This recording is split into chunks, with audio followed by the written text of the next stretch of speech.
How to change bad habits. Good morning if you are coming in. If you're on replay, drop a replay. So in yesterday's Q&A that we did inside our Kickstart group, which if you want more information about on our Kickstart, whether it's from home, in person, Chippenham, Devizes, Marlborough, ladies 40 plus, 50 plus, 60 plus, who want to get in shape, get fit, but have a bit of fun in the process, comment below. We also do Q&As to delve into a bit more detail in terms of the nutrition and habit change, because let's face it, we pretty much know what to do already. Anyway, we're talking about habit change because someone was talking about it went from craving sweet stuff to then habit change in general. And I wanted to jump on and just kind of summarize that in terms of how to change habits. Let's face it, habits account for what we believe around 40% of what we do every day. So 40% every day of what we do are governed by our habits, which is crazy. So I'm going to give you a few tips on here. Number one is to get conscious and aware of what we do it. Like, where are you when you do it? What are the triggers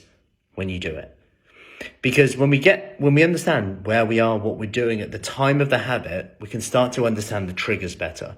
You know, are you bored when you comfort eating? Is it in between meals? Is it in between meetings, for example? And that brings me on to number two. How are you feeling at that time? Are you tired? Is it just a distraction? And that brings me to number three. Why do we do it? And this is key. Like, what pleasure are we seeking to get out of this habit? Because if it's, like procrastination, what could we do instead that create that feeling? If it's to feel good, we can start to go, what can I replace it with? Number four, how do we make it invisible? And what I mean by that is, how do we make it harder to do? How do we create an obstacle? So rather than have it just next to us there, can we have it further away? That's something to think about straight away, right? Can we have it a bit further away? We've got to walk into a separate room now. Can we have the fruit bowl closer? Starting to think about our environment. Number five, how can I make it unpleasant almost? And that's to remind yourself, what are the benefits of not doing it? What are the drawbacks of doing it? How much does it cost us? How much time do we waste? How much energy do we waste on comfort eating? We call it comfort eating, but waste time, money, waste energy. Number six, have an alarm clock. What am I going to do when almost I catch myself doing it? So let's say you started off really well. Oh my God, I've had 4 meetings. I'm not comfort ate yet. Then you find yourself doing it. Ever done that before? I have too. You're not going to be perfect.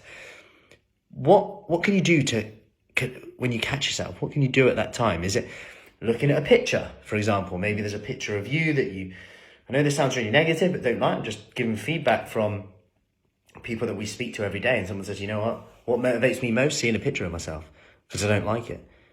And whatever motivates you, maybe it's looking at using the opposite, an item of clothing you want to fit into. Maybe it's a holiday that you want to go on. Maybe it's an event you want to do that you need to be fitter for, you need to be stronger for, leaner for, whatever it is. Number seven, how can I make it even harder? So going back to our environment, not just invisible, but harder as well. So every time I do that, I'm going to look at what I'm saying no to, look at those payouts, look at the benefits that I want to get out of. Number eight, how can I fill this gap? And, because if you're getting time and energy back, what are you going to do with it? That's why I do my pull-ups. I don't want to do it. Let's face it, I love the feeling of having done it. What am I going to do instead? Grab a glass of water. Have something you enjoy though. Like, I love Ribena, sugar-free Ribena. Done. It's like hot cocoa. Have something instead. And finally, number 9, get some accountability. Just like we do in our Kickstart. Have a buddy. Have someone to check into. Right? We do with our benefits cards in terms of our Kickstart, in terms of the Fruci Fit Kickstart, in terms of checking in.